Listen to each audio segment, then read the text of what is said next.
Hello friends, this is Neha and welcome to NV learning platform. ठीक है, चलिए आज हम स्टार्ट करते हैं। हमारा ह्यूमन फिजियोलॉजी का चैप्टर नंबर 2 है। ठीक है, हमारा ह्यूमन फिजियोलॉजी का चैप्टर नंबर 1 हमने कंप्लीट कर लिया। ह्यूमन पूरा का पूरा डाइजेशन एंड एब्जॉर्प्शन चैप्टर हमारा कंप्लीट हो चुका है। ठीक है, उसके मैंने आपको क्वेश्चन भी करवा दिए हैं। ठीक है, तो बचा हुआ है आप जाके बस लेक्चर अटेंड करो। अगर आप न्यू हो, जो आपने नहीं देखा इस प्लेटफॉर्म पर, तो क्या कीजिए, चैनल को सब्सक्राइब कीजिए और ह्यूमन फिजियोलॉजी का जो डाइजेशन एंड एब्जॉर्प्शन चैप्टर मैंने कराए हैं उसको सारा देखिए। उसमें मैंने क्वेश्चन आपको पूरा लेक्चर भी अटेंड करवाया और कुछ क्वेश्चन भी करवाए हैं। अब आपको क्या करना है कि आप लेक्चर देखो बस, और उसके साथ एनसीईआरटी पढ़ लीजिएगा। और एनसीईआरटी पढ़ने के बाद क्या बोलते हैं ना, बस क्वेश्चन लगाओ जहाँ से भी आपको मिल जाए। जैसे कि एक आती है फिंगरप्रिंट्स वाली एनसीईआरटी की, वो आती है, वो उसको लगाइए।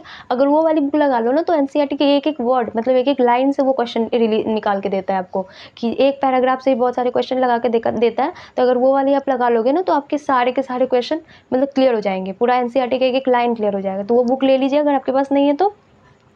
बायो के लिए बहुत बेस्ट बुक है। ठीक है, उसके बाद एक एग्जाम्पलर भी ले लीजिएगा। जब ये दोनों, जैसे कि बायो की आपके एग्जाम्पलर और एनसीईआरटी फिंगरप्रिंट्स, ये दोनों जब आप कंप्लीट हो जाए, तब आप बाहर से एक दो बुक भी ले लीजिएगा, जो मतलब क्वेश्चन के लिए, क्योंकि क्वेश्चन जितना सॉल्व करोगे उतना ही आपके लिए अच्छा है। ठीक है, चलिए तो आज हम स्टार्ट करेंगे सेकंड चैप्टर हमारी है, मीन्स इस वाले की ह्यूमन फिजियोलॉजी की सेकंड चैप्टर। ठीक है, तो वो हमारी है क्या बोलते हैं, breathing and exchange of gases. ठीक है, अब देखो breathing and exchange of gases में हम क्या पढ़ते हैं, हम रेस्पिरेशन पढ़ते हैं। तो रेस्पिरेशन और ब्रीदिंग में बहुत लोग सेम मान लेते हैं, दोनों सेम नहीं होता है। रेस्पिरेशन का मतलब होता है कि सबसे पहले सुनिए, ब्रीदिंग का नॉर्मल मतलब होता है कि जैसे कि हमने क्या बोलते हैं, आप ऑक्सीजन को इनटेक करते हो और CO2 को बाहर रिलीज आउट करते हो। इनटेक का मतलब ऑक्सीजन को लेते हो और कार्बन डाइऑक्साइड को बाहर छोड़ते हो, तो उसको बोलते हैं ब्रीदिंग। बस ये एक्सचेंज हुआ गैसेस का, तो उसी को हम ब्रीदिंग बोलते हैं। लेकिन एक बात कि हमारी जो ऑक्सीजन, तो आपको पता है कहाँ है, ऑक्सीजन एनवायरनमेंट से ले लिए, बट जो CO2 कैसे आपके बॉडी में बना, तो वही CO2 को बनाने के प्रोसेस को हम रेस्पिरेशन बोलते हैं। ठीक है, रेस्पिरेशन बेसिकली क्या होता है कि फूड को मतलब फूड का ऑक्सीडेशन होता है।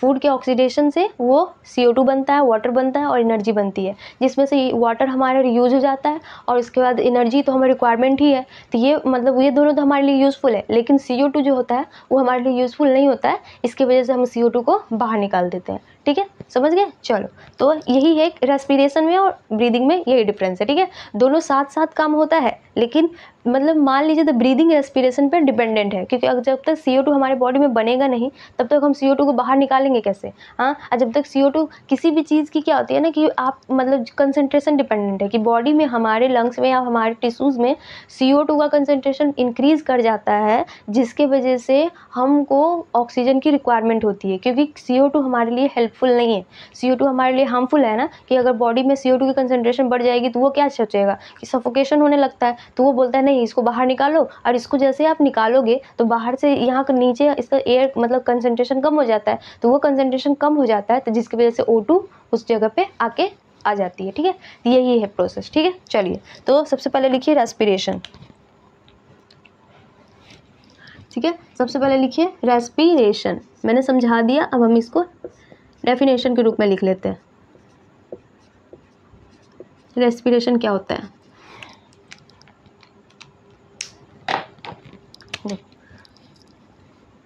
it is the oxidation of food। देखिए, it is the oxidation of food। Food basically यहाँ पे हम क्या ले रहे हैं कि हम डाइजेशन पढ़ चुके हैं, तो यहाँ तक आप याद रखो कि हमारा क्या बोलते हैं ना, रेस्पिरेशन कहाँ होता है। ये हमारा रेस्पिरेशन है जो टिश्यू लेवल पे होता है, तो टिश्यू तक आपका क्या हुआ, एजिमिलेशन हुआ, मीन्स एब्जॉर्प्शन होने के बाद किसका, फूड का क्या होगा, यहाँ पे फूड का फॉर्म होगा ग्लूकोज, जो एब्जॉर्ब फॉर्म में है। ठीक है, तो फूड की जगह पे यहाँ लिख लीजिए glucose.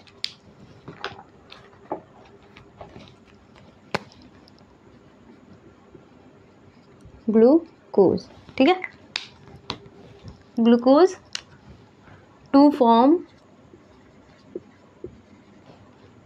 CO2, water and most important energy. Basically हम खाने को क्यों तोड़ते हैं, ताकि हमें तो बस एनर्जी से मतलब है ना, कि खाना खाया, उस खाने से हमें जो एनर्जी प्रोड्यूस हुई, बस उसको ले लिया, बाकी रफेज तो हम बाहर एक्सक्रीट आउट कर देते हैं। जैसे अब डाइजेशन पढ़ चुके होगे तो आप रिलेट कर पा रहे होगे, जैसे क्या करते हैं कि एब्जॉर्ब खाना खाए, उसका डाइजेशन हुआ, पूरा तो टूट जाता है, टूटने के बाद बस उसमें से जो एनर्जी वाली चीज़ है आप उसी को एब्जॉर्ब करते हो। बाकी प्रोसेस का जो जितना रेसिड्यू पार्ट है तो वो तो बस स्मॉल इंटेस्टाइन से लार्ज इंटेस्टाइन को होते थ्रू, रेक्टम के थ्रू तो एक्सक्रीट आउट हो जाएगा ना। तो बस हमें बस एनर्जी से मतलब है, इसीलिए हम खाने को ब्रेक कर दिए। यहाँ पे हमें खाने को ब्रेक कर रहा है ताकि एनर्जी मिल जाए, और ये वाली पार्ट जो हमारी एक्स्ट्रा हुई तो ये वाली पार्ट हमारी एक्सक्रीट आउट हो जाएगी। ठीक है, अब देखो एक आप रेस्पिरेशन होता है, यहीं पे लिख लीजिए,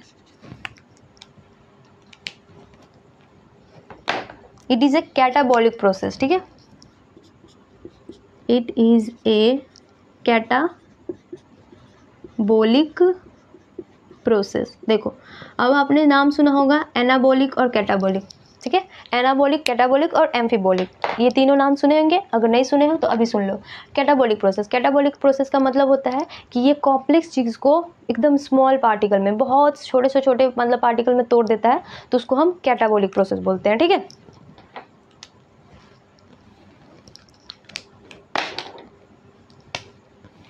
यहाँ पे लिखिए इट ब्रेक डाउन, ये इसका है। ठीक है, यहाँ से इसका ऐसे करके लिखिए, इट ब्रेक डाउन, मैं कैटाबॉलिक का मतलब लिखवा रही हूँ, it break down complex food particle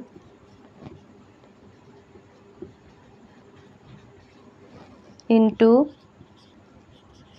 simple form. ठीक है, from which for ultimate production of energy. Basic तो एनर्जी के लिए ही सब कुछ हो रहा है, तो इसका अल्टीमेट प्रोसेस क्या है, मतलब अल्टीमेट इसका काम क्या है कि छोटे बड़े फॉर्म को छोटे फॉर्म में तोड़ देता है ताकि हमें एनर्जी रिक्वायरमेंट हो, मतलब एनर्जी रिक्वायरमेंट है उसको फुलफिल कर सके। ठीक है, अब एनर्जी किस फॉर्म में होगा, यहाँ पे एटीपी के फॉर्म में। ठीक है, लिख लीजिए, समझ गया। चलिए नोट कर लो,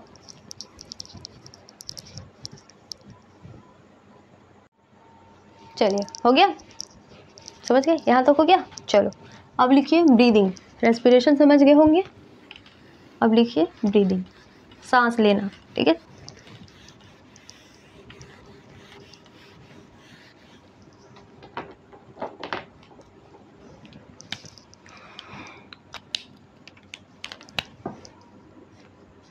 ब्रीदिंग, देखो क्या होता है,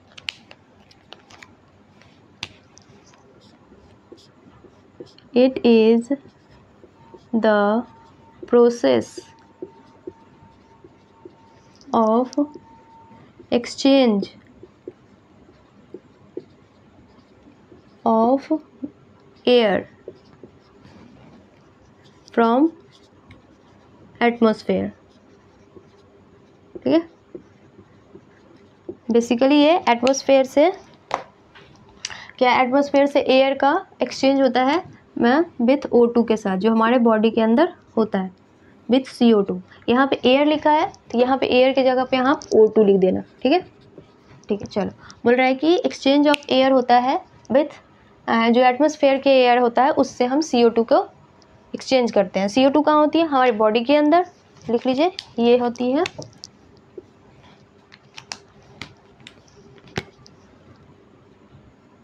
इनसाइड बॉडी,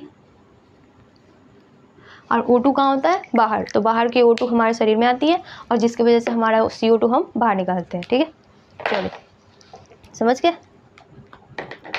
ऑक्सीजन, ये आपको ब्रीदिंग समझ आ गई, और ब्रीदिंग और रेस्पिरेशन के बीच में डिफरेंस भी समझ आ गई होगी, ठीक है। चलिए अब हमें पढ़ना है कि रेस्पिरेटरी ऑर्गन्स, मतलब कि अब हमारे पास क्या है, हम अब ह्यूमन, मतलब ये ऑर्गेनिज्म पढ़ रहे, लिविंग ऑर्गेनिज्म पढ़ रहे। ह्यूमन फिजियोलॉजी का मतलब क्या हुआ कि पूरा का पूरा लिविंग ऑर्गेनिज्म के बारे में पढ़ना है, एनिमल्स के बारे में पढ़ना है। तो एनिमल्स के बारे में कि कैसे कैसे रेस्पिरेटरी ऑर्गन्स होते हैं, किस किस बेसिक लेवल पे, वो पढ़ना है, ठीक है। तो चलिए लिख लीजिए ये वाली, फिर नीचे लिखते हैं। जैसे आगे हमें पढ़ना है रेस्पिरेटरी ऑर्गन, रेस्पिरेटरी ऑर्गन। देखो इसका क्या मतलब होता है, respiratory organ is the organ, सीधे लिखो, it is required for respiration, organ which is required for respiration, respiration के लिए जो ऑर्गन रिक्वायर्ड है जो, तो उसको हम बोलेंगे रेस्पिरेटरी ऑर्गन, ठीक है। अब हमें पढ़ना है कि कौन से एनिमल्स में कौन सा रेस्पिरेटरी ऑर्गन होता है, वो पढ़ना है, ठीक है। चलो नोट कर लो ये। चलिए ठीक है, ये हो गया। चलो अब हेडिंग डालो ऊपर रेस्पिरेटरी ऑर्गन और आगे पढ़ना है, ठीक है।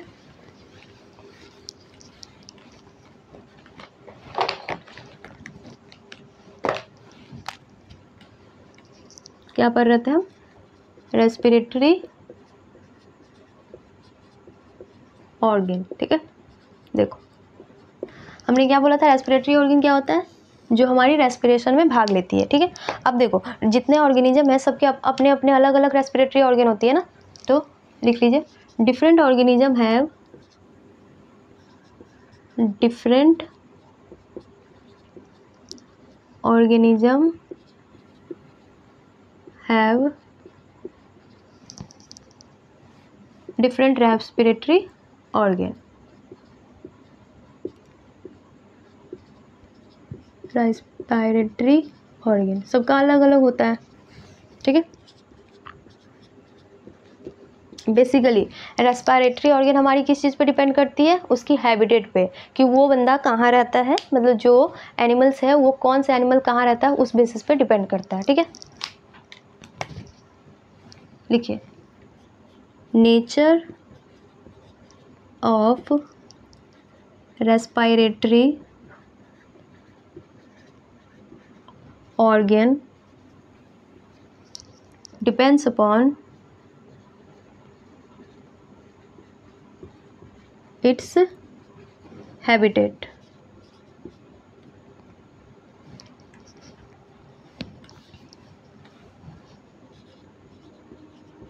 ठीक है। चलो इट्स का मतलब यहाँ पे क्या है, हमारा एनिमल्स और ऑर्गेनिज्म।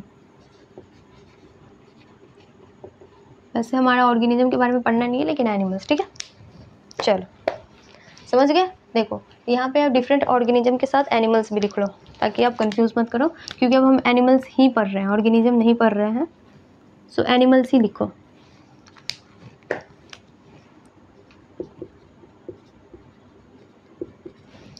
ठीक है। रहने दीजिए, ऑर्गेनिज्म हटा दीजिए। ऑर्गेनिज्म का मतलब होता है छोटे ऑर्गेनिज्म। अब ये हमारे यहाँ से क्या होता है, यूनिसेलुलर तो होते नहीं है, तो ये यहाँ से हमारा सब मल्टी सेलुलर स्टार्ट हो जाता है।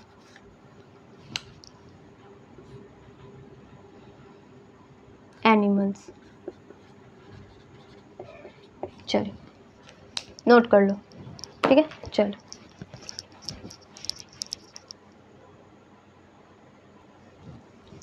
चलिए ठीक है। देखो ये मैंने चार्ट बनाया है, अब इसमें हम फिल कर रहे हैं, ठीक है। देखो ये ऐसे टेबुलर फॉर्म में जो लिखा रहता है ना, तो वह अच्छे से याद हो जाता है, ठीक है, इसलिए हम इसको टेबुलर फॉर्म में बनाएंगे। सबसे पहले लिखिए lower invertebrates, lower invertebrates. Animal kingdom पढ़ा होगा आपने, ठीक है, एनिमल किंगडम पढ़ा होगा आपने, तो देखो उसी बेसिस पे लिखा हुआ है। लोअर इनवर्टिब्रेट्स मतलब कहने का मतलब है उसमें क्या होता है, उसमें वेल डेवलप्ड रेस्पिरेटरी ऑर्गन नहीं पाई जाती है, ठीक है। No well develop respiratory organ present. Well developed respiratory organ नहीं प्रेजेंट होती है, जिसकी वजह से ये क्या बोलता है, एक्सचेंज ऑफ एयर मतलब गैसेस, गैस का एक्सचेंज करता है, ठीक है, एक्सचेंज ऑफ गैसेस करता है थ्रू सिंपल डिफ्यूजन।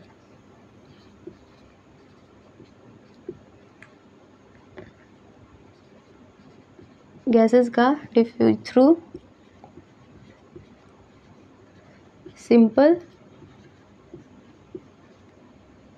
डिफ्यूजन,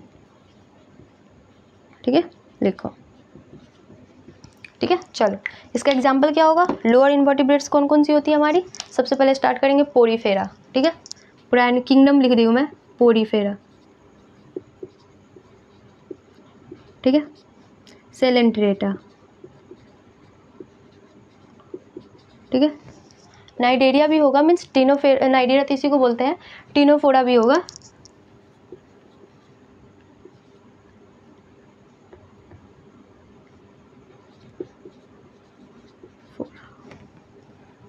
प्लेटीहेल्मेंस, प्लेटीहेल्मेंस,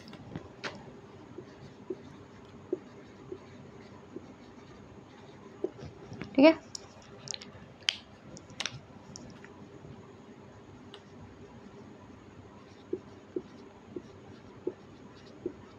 ठीक है, ये सारे लोअर एनिमल्स हैं। इसमें क्या होता है, एक मतलब उसके पास रेस्पिरेटरी ऑर्गन्स नहीं होती हैं, रेस्पिरेटरी ऑर्गन्स है, ये ऑर्गन्स हमारी एब्सेंट होती है, रेस्पिरेटरी ऑर्गन्स नहीं होती हैं, जिसकी वजह से क्या होता है, इसको इसका स्किन होता है ना, उससे ना एक्सचेंज ऑफ गैसेज हो जाती हैं, तो उस सिंपल सा डिफ्यूजन होता है और उससे एक्सचेंज गैसेज का एक्सचेंज हो जाता है, ठीक है।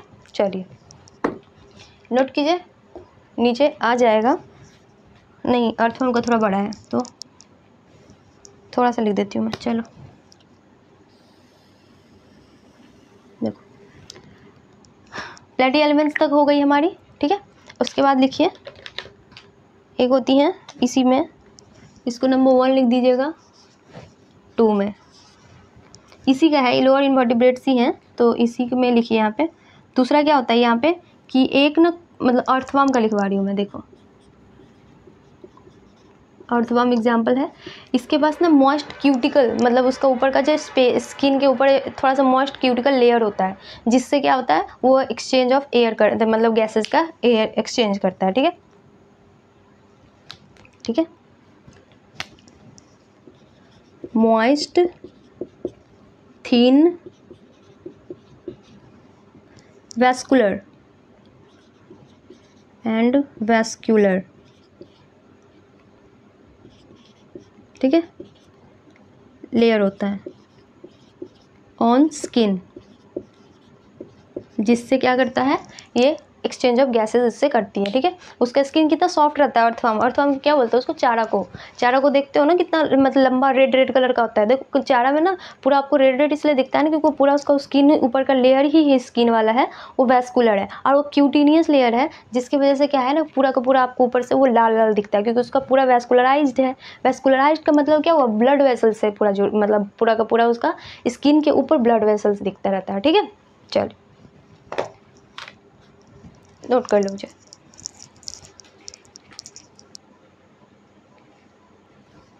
चलिए हो गया ये, चलो ठीक है।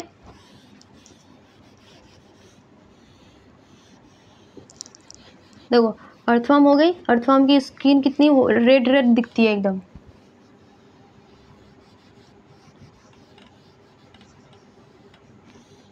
चलो अब है इसी में लिखना है हमें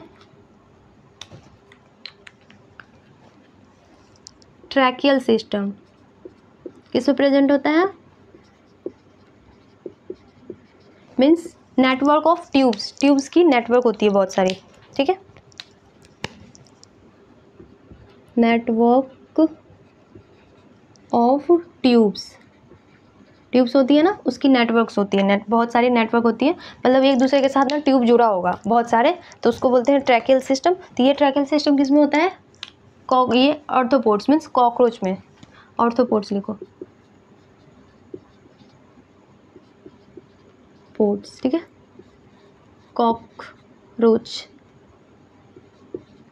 ठीक है, समझ गया, ठीक है। ऑर्थोपोड्स के जो हमारी क्लास होती है ना इंसेक्टा वाले में होती है जनरली, तो यहाँ पे इंसेक्टा लिख लीजिए, क्योंकि आगे बढ़ेंगे तो इसके कुछ कैरेक्टर्स में ना दूसरी वाली भी होती है, इंसेक्टा क्लास होती है, उसमें कॉकरोच आती है, तो उसी में होता है। देखो कॉकरोच का नेम क्या है? Zoological name means biological name, red से लिख लो। देखो क्या नेम है इसका, पेरी प्लेनेटा अमेरिकाना, देख रहे हो, पेरी प्लेनेटा अमेरिकाना, समझ रहे हो, अमेरिका वाले हैं ये, हाँ, और आप अमेरिका वाले से डरते हो, और अमेरिका वाले से घिन बढ़ता है ना आपको। देखो अमेरिका के लोगों से डरते हैं आप, घिन बढ़ता है आपको, कितने गोरे गोरे चिट्टे होते हैं, और आप इससे घिन बढ़ता रहता है आपको। चलो समझ गया। देखो एनिमल्स के नेम कितना झक्कास है, हाँ, हमारा नाम एकदम सिंपल सा होमो सेपियंस, हाँ, इनका नाम कितना रॉयल वाला है, अमेरिका, यूएसए के, लंदन, ब्रिटेन, देखिए हम तो कुछ नहीं है इनके सामने, बट इन्होंने कभी घमंड नहीं किया अपने नाम का, हम बंदे तो ऐਵੇਂ ही घमंड करते रहते हैं, ठीक है।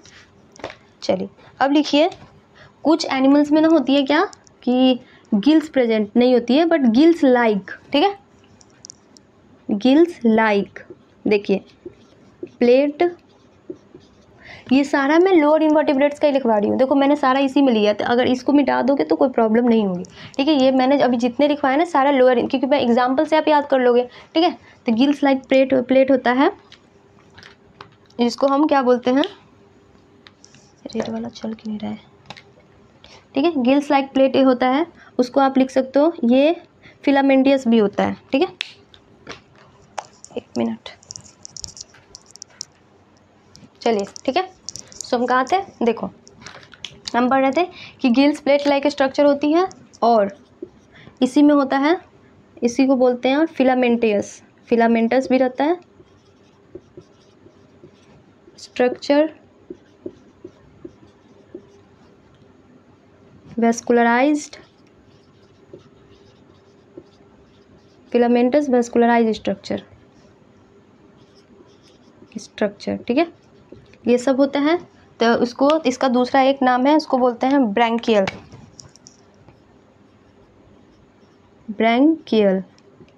ठीक है। ब्रैंकियल स्ट्रक्चर होती है, रेस्पिरेशन, ब्रैंकियल रेस्पिरेशन जिसमें होती है,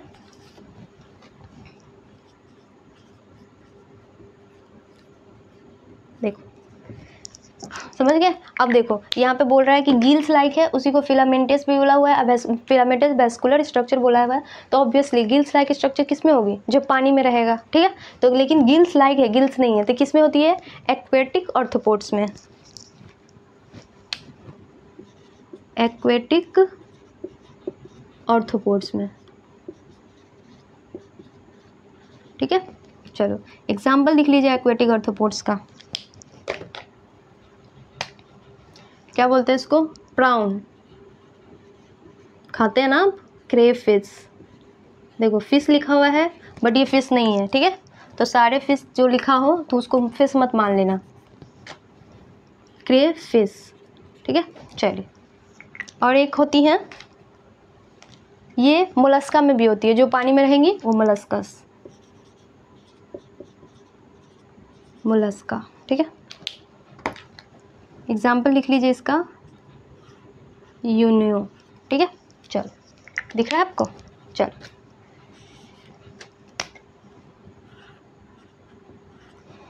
चलो सो हमारी इनवर्टिब्रेट्स वाली कंप्लीट हो गई, ठीक है। चलिए अब हम पढ़ेंगे वर्टिब्रेट्स, नोट कर लो। चलिए ठीक है।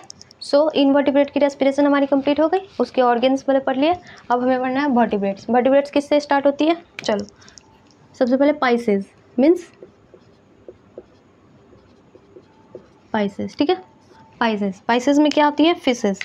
फिश में होती है, इसमें क्या होता है हमारा, ये रेस्पिरेटरी सिस्टम लिखना था यहाँ पे, ठीक है। पाइसेस में आती है हमारी गिल्स, यहाँ पे लिखो गिल्स।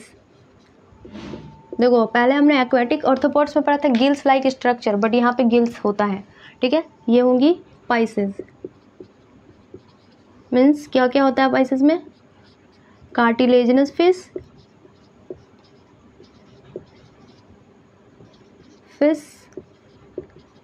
दूसरी बोनी फिश, ठीक है। गिल्स तो पता होगा ना आपको क्या होता है, कि जैसे कि आप फिश खाते हो तो फिश के दोनों साइड से जो ऐसे रहता है ना, उसके अंदर रेड रेड सा जैसे जाली जाली जैसा बना रहता है, उसको गिल्स बोलते हैं, ठीक है। चलो पाइसेस हो गई, गिल्स हो गई हमारी पाइसेस में। दूसरा हमारा यहाँ पे है एम्फीबिया, एम्फीबियंस, ठीक है। चलो एम्फीबियंस का लिख लो, ऐसे कर दो, ठीक है। सेकेंड एम्फीबियंस में आपको देखो इसमें दो होता है, इसमें हमें पढ़ना है एक, मतलब स्टेजेस है ना, बस वो पढ़ना है। टैडपोल, हाँ, और एक बड़ा जैसे फ्रॉग हो गई बहुत बड़ी वाली, ठीक है। टोड मतलब उसी का है। चल टैडपोल क्या बोलते हैं इसको? लार्वा, मतलब फ्रॉग का जो लार्वा होता है उसको हम टैडपोल बोलते हैं। लिखो लार्वा ऑफ फ्रॉग, फ्रॉग के लार्वा को हम क्या बोलते हैं? टैडपोल। देखो तो जब ये टैडपोल रहती है ना, तो यहाँ पे हमारा गिल्स रहता है, टैडपोल में गिल्स प्रेजेंट होती हैं, गिल्स इन टैडपोल, ठीक है। टैडपोल में हमारी गिल्स होती हैं। अब देखो, अब है जब बड़ा एडल्ट हो जाता है तो उसमें क्या क्या होता है? वो स्किन से भी करता है, बिकॉज ये पानी में रहता है, स्किन से करता है, तो इसको बोलते हैं क्यूटेनियस, क्यूटेनियस रेस्पिरेशन। देखो इसके पास लंग्स भी होती हैं, ठीक है, और इनके पास बकल कैविटी भी होती है, ठीक है। चलो समझ गए। एक इनके पास तो स्किन से भी कर लेती है, देखना फ्रॉग का स्किन बहुत सॉफ्ट होता है ना। हाँ, ये सब किसके लिए लिखा गया है? ये सब बड़ा वाले के लिए है, ठीक है। ये टैडपोल के लिए और ये फ्रॉग के लिए है। चलो अब देखो क्या बोलते हैं, अरे को ऐसे कर लो, ये हाँ, ठीक है, समझ गए। अब देखो बोल रहा है एक इनके पास, इनकी स्किन देखना कितनी सॉफ्ट होती है, क्योंकि ये पानी में भी रहते हैं और बाहर भी रहते हैं, ठीक है। तो ये पानी में रहते हैं तो उस टाइम क्या होता है ना, कि मतलब नॉर्मली से स्किन से रेस्पिरेशन कर लेते हैं, और बाहर आते हैं तो बाहर तो उसका क्या बोलते हैं, तो वो लंग्स से रेस्पिरेशन करते हैं। और बकल कैविटी, बकल देखो अब इनके पास बकल कैविटी से सबसे ज़्यादा रेस्पिरेशन करने का ना प्रोसेस, और सबसे ज़्यादा मतलब इन्हीं के पास है बकल कैविटी, मतलब बकल कैविटी से भी रेस्पिरेशन कर लेंगे, लंग्स भी है और स्किन भी है। भाई क्या करेगा, इतना करता है। देखो एक बार मैं जब न्यू इसमें 11th में गई थी, तो मुझसे एक क्वेश्चन पूछा था मतलब सर ने, कि क्या बोलते हैं ना, कि जब हम फ्रॉग जब खाना खाता रहता है तो उस टाइम वो सांसें नहीं ले पाता है, हाँ, फिर भी वो जिंदा क्यों रहता है? हाँ, तो उस टाइम मुझे नहीं पता था कि फ्रॉग के पास लंग्स भी होता है, उस टाइम मुझे लगता था ना कि फ्रॉग के पास बस और बस स्किन वाली होती है, तो मतलब इसकी एक तो गिल्स होती हैं जो बच्चे रहते हैं तो, और उसके बाद उनके पास स्किन होती है, क्योंकि एम्फीबियंस है तो पानी में रहेंगे तो स्किन होती है, तो बस दो ही मुझे पता था। तो उस टाइम नहीं पता था कि देखो, तो इसलिए मैंने उसका आंसर गलत कर दिया था। लेकिन देखो अब क्या है, वो खाना खाते टाइम बकल कैविटी में किसी भी चीज़ को खाने को रखा हुआ है तो वहाँ से तो ऑक्सीजन नहीं जाएगा, बट इनके पास लंग्स तो है ना, और लंग्स का प्रोसेस तो अलग है, इसोफेगस का प्रोसेस अलग है। हमने देखा था कि ट्रैकिया हमारी अलग प्रोसेस आती है, तो ट्रैकिया के थ्रू ही तो लंग्स में जाते हैं, तो इसी के वजह से वो डेथ नहीं करता है, मतलब ऑक्सीजन का कंटेंट इसमें कम नहीं होता है। नहीं तो अगर मान लो कि बस और बस इसके पास बकल कैविटी ही रहती, बाहर आने के बाद एक स्किन रहती, स्किन से कितना ही कर लेगा, स्किन से थोड़ा सा ही, तो क्वांटिटी भी तो होती है। तो ये है, अगर इनके पास बस बकल कैविटी ही होती तो क्या बोलते हैं ना उसको, तो ये लंग्स नहीं होती, बकल कैविटी थी, खाना खाते टाइम क्या सांस रोक के रखता, तो इनके लिए बहुत ज़्यादा खतरनाक हो सकता था, ठीक है। चलिए नोट कर लीजिए, चलिए हो गया। चलो आगे देखो, देखो अब फ्रॉग में थोड़ा सा देख लो क्या बोल रहा है ना कि इसमें कि हमारा अब इसमें ना परसेंटेज पूछता है कि हम 3 पढ़े, तीनों में सबसे ज़्यादा रेस्पिरेशन किस में होगा, ठीक है।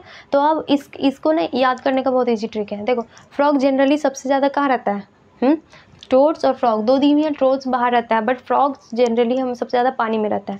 तो पानी में सबसे ज़्यादा कौन सा रेस्पिरेशन होगा, इसका स्किन वाली, क्योंकि स्किन में क्या होगा कि जो पानी में कंसंट्रेशन, पानी में लंग्स का कंसंट्रेट ये रेस्पिरेशन नहीं कर पाएगा ना ये, और बकल कैविटी का कैसे कर पाएगा। तो ये जैसे कि पानी में जो ऑक्सीजन डिजॉल्व होती है ना, उस ऑक्सीजन को डिजॉल्व को ये क्या स्किन से एब्जॉर्ब कर लेता है, ठीक है। तो सबसे ज़्यादा फ्रॉग में रेस्पिरेशन होती है वो क्यूटेनियस रेस्पिरेशन, मीन्स स्किन वाली रेस्पिरेशन होती है, ठीक है। तो एक लाइन आप लिख लीजिए,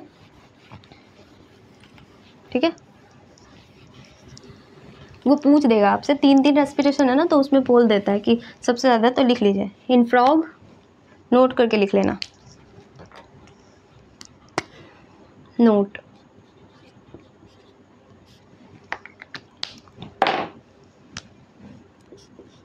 इन फ्रॉग, ये एडल्ट फ्रॉग में फ्रॉग लिख रही हूँ मैं, टैडपोल नहीं लिख रही हूँ, ठीक है। टैडपोल में तो एक ही है गिल्स, तो उसमें भी तो इसमें गिल्स से रेस्पिरेशन होगा, ठीक है। इन फ्रॉग मैक्सिमम respiration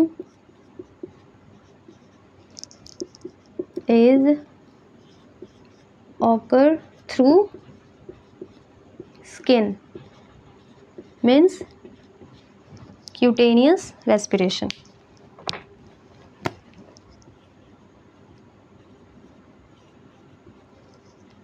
respiration, ठीक है। चलो समझ गए, क्यूटेनियस रेस्पिरेशन होता है, स्पेलिंग शायद क्यूटेनियस होता है, हाँ ठीक है, क्यूटेनियस रेस्पिरेशन होता है। चलो हो गया, चलो हमने फ्रॉग तक पढ़ लिया था। अब यहाँ पे लिखिए एम्फीबिया हो गई, उसके बाद रेप्टाइल्स, ये वाला नीचे लिख लेना, ऊपर रेप्टाइल्स लिखो।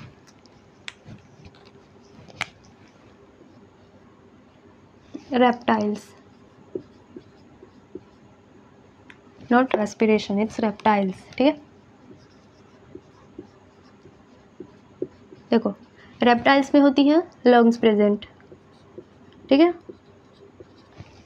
बर्ड्स, उसमें भी क्या होती है, लंग्स ही प्रेजेंट होती हैं। ये वाला लिख लिया। अब यहाँ पे लिख लीजिए रेप्टाइल्स, बर्ड्स एंड मैमल्स, तीनों साथ में लिख लो, ठीक है।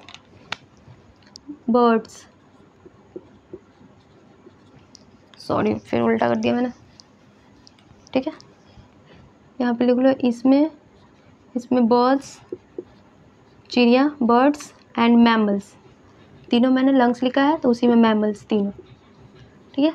चलो ठीक है, इसको बोलते हैं लंग्स से जो रेस्पिरेशन होता है उसको हम बोलते हैं पल्मोनरी, तीनों में होती है पल्मोनरी रेस्पिरेशन, ठीक है। चलिए समझ गए, चलो ठीक है, नोट कर लो।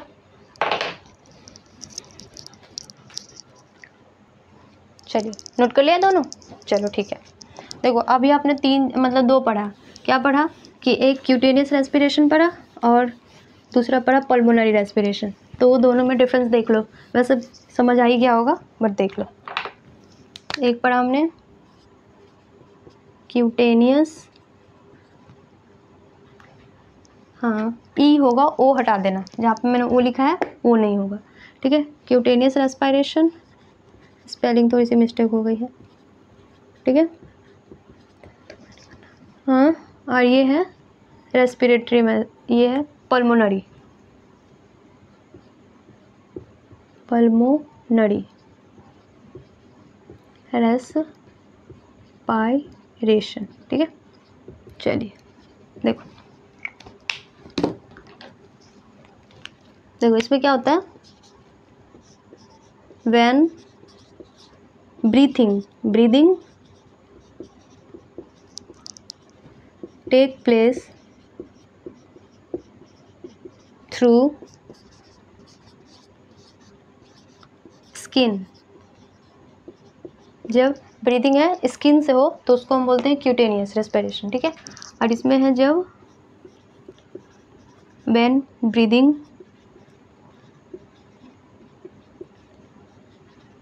टेक प्लेस थ्रू लंग्स,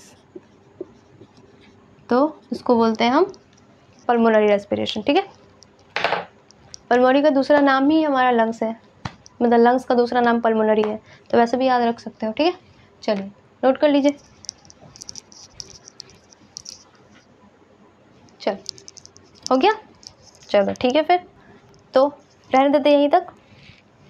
ठीक है, चलो आज के लिए इतना ही है। चलो ठीक है, और जाके फिर यही, आज ज़्यादा मैंने पढ़ाया नहीं है, बस एक पेज ही है, एक पेज 2 पेज, एनसीईआरटी का 2 पेज ही है, मतलब वो 2 पेज मतलब ऊपर ऐसे करके पढ़ लोगे तो आपका पूरा का पूरा हो जाएगा। एक पेज फर्स्ट वाली है, उसकी हाफ थोड़ी सी, तो आज ये मतलब जाके अभी ही पढ़ लो मेरा ये नोट्स, उसके बाद एनसीईआरटी पढ़ लो, फिर क्वेश्चन लगा लो, बस ये तीनों कर लो और बस हो जाएगा। ठीक है, मैंने जैसे बोला कि फिंगरप्रिंट्स वगैरह कर लो, तो फिंगरप्रिंट्स खरीद लीजिएगा, अगर होगा तो बहुत अच्छी बात है, नहीं है तो खरीद लीजिए, ज़्यादा महंगी नहीं आती है बुक, और ख़रीद के उसको क्वेश्चन लगाना स्टार्ट कर दो। उसमें टॉपिक बाय टॉपिक दी होती है क्वेश्चन, तो बहुत ईजी पड़ जाती है। ठीक है, चलिए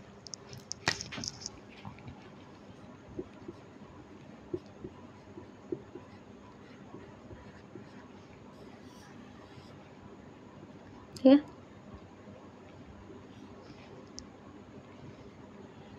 ठीक है। सो चैनल सब्सक्राइब नहीं किए तो जाके सब्सक्राइब कर दीजिए और शेयर कर दीजिए, लाइक कर दीजिए। ठीक है, ओके, थैंक यू, बाय।